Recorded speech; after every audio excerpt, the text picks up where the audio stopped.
C'est assez personnel comme expérience, donc on réagit de manière différente. La question qu'on pose systématiquement, c'est est-ce que vous vous seriez vu passer une journée dans ces conditions? Et là, la réponse est claire. Évidemment que non, c'est pas viable.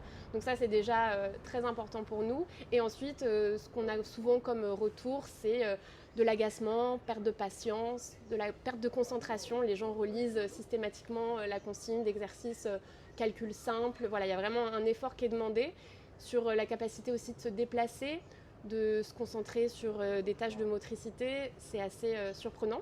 Et puis il y a des petites choses toutes bêtes qui surprennent. On met de l'eau à disposition dans une jarre en verre, du coup elle est chaude, donc ça tout de suite il y a une petite réaction, mais c'est très intéressant à observer.